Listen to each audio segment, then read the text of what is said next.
Sakderenge nglajengaken mirsani video sakjangkepipun, kula aturi kapurih nutul tombol subscribe supados boten ketinggalan video salajengipun. Kagem kemanfaatan video menika, monggo dipun like, komen, lan ugi share. Mugi panjenengan sedaya pinaringan seger waras, bejo donya bejo akhirat, rahayu rahayu rahayu sagung dumadi. Salam rahayu, rahayu, rahayu sagung dumati, salam kebajikan, salam paseduluran dari Kang Tro. Ilmu pernapasan memang sangat penting, bahkan menjadi dasar dari seluruh keilmuan spiritual. Makanya sebelum kita mempelajari ilmu-ilmu spiritual, saya sarankan jenengan dalami dulu ilmu pernapasan. Karena apa? Ini mempengaruhi energi dalam diri panjenengan. Nah, dasar dari ilmu pernapasan itu sendiri ada 3 tahap, yaitu tarik, tahan, buang. Ini sebenarnya siklus peredaran udara dalam tubuh kita. Setelah kita hisap, masuk tubuh, tahan, kita buang lewat mulut. Sebenarnya tarik, tahan, buang.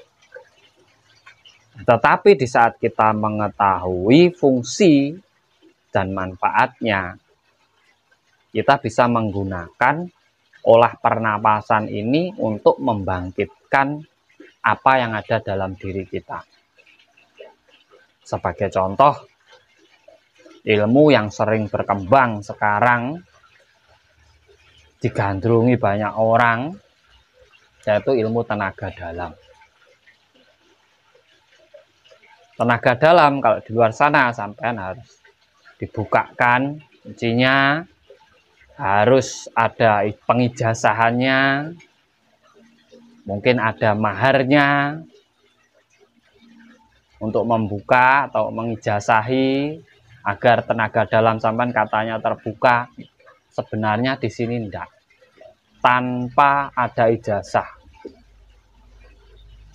cukup lakukan pernapasan dalam perut panjenengan. Jadi tarik,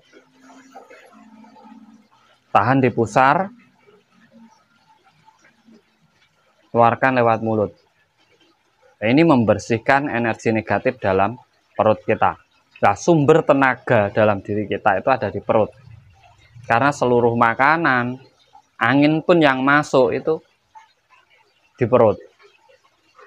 Nah, pernapasan ini hanyalah untuk mendorong energi itu agar naik dan meningkat. Akan bisa menetralisirkan energi negatif yang masuk dalam diri kita. Nah, untuk memperkuat tenaga dalam kita, ya kita lakukan pernapasan perut sesering mungkin. Kalau perlu sampean tahan nafas semampu jenengan. Semakin lama sampean menahan nafas, ngeregeng nafas, semakin besar energi tenaga dalam panjenengan. Ingat, tenaga dalam itu tidak perlu dibuka kuncinya. Tidak perlu dijazahi, tidak perlu pakai rapalan, amalan, ataupun bacaan. Kalau kita pakai rapalan, amalan, bacaan, berarti sampean butuh pensugesti diri untuk meningkatkan tenaga dalam jenengan. Semua orang itu sudah punya tenaga dalam. Sudah punya tenaga dalam. Sudah aktif semuanya. Kalau tidak aktif, kita tidak bisa angkat tangan gini, tidak bisa berkedip, tidak bisa bicara, tidak bisa jalan, tidak bisa. Karena apa? Yang dipakai itu tenaga dari dalam diri kita. Itu namanya tenaga dalam. Jangan disalahgunakan hanya untuk kepentingan sendiri-sendiri. Nah, buat panjenengan yang baru pemula belajar spiritual, ya jangan mudah terbawa ke arah sana. Pahami dulu. Jangan buru-buru belajar, pahami dulu kalau memang itu nanti ada manfaatnya, lakukan. Nah, tenaga dalam itu letaknya ada di perut. Tetapi sampai jangan lupa, besar kecilnya tenaga dalam itu tergantung dari sumbernya, dari kepercayaan diri jenengan, dari keyakinan diri jenengan. Nah, berarti cakra di bawahnya, di situ masih ada rongga, yaitu di bawah perut.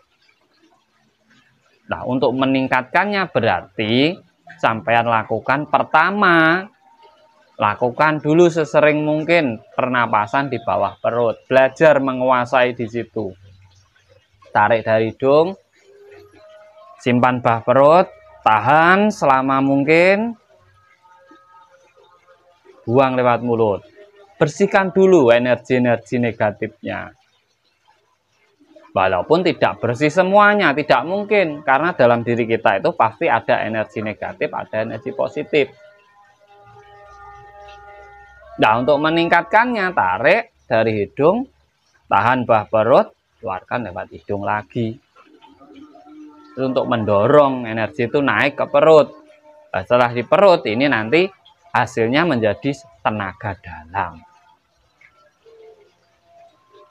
Kalau untuk kebatinan, mengasahnya biar tajam, sering-sering lakukan pernapasan dada.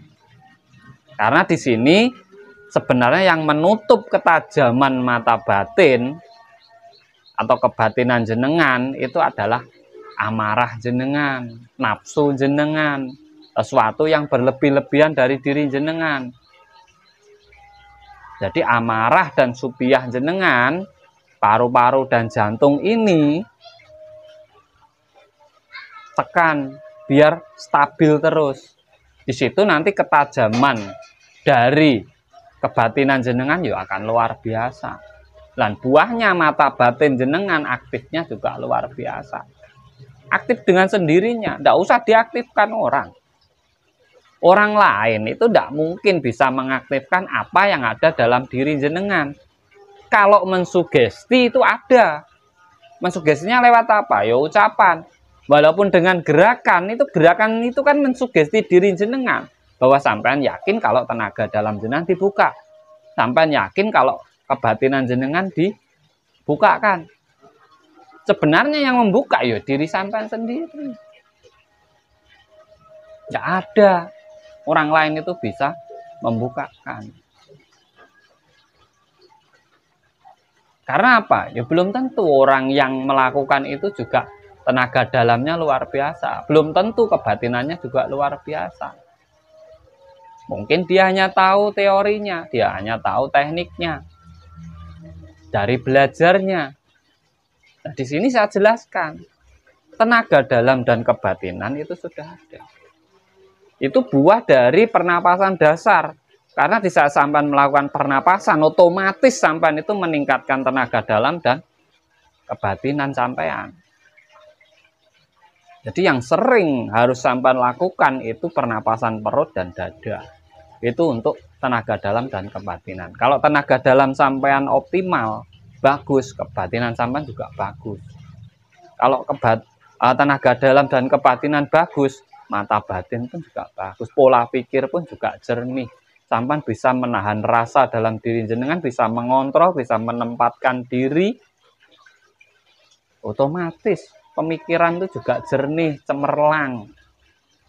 Banyak ide-ide baru yang muncul, banyak kreativitas baru yang muncul. Makanya pernapasan itu penting. Pernapasan itu penting.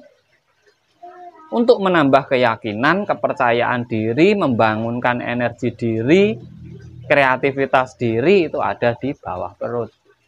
Pusatnya tenaga dalam, untuk tujuan jenengan, kegayuan jenengan tuh di perut.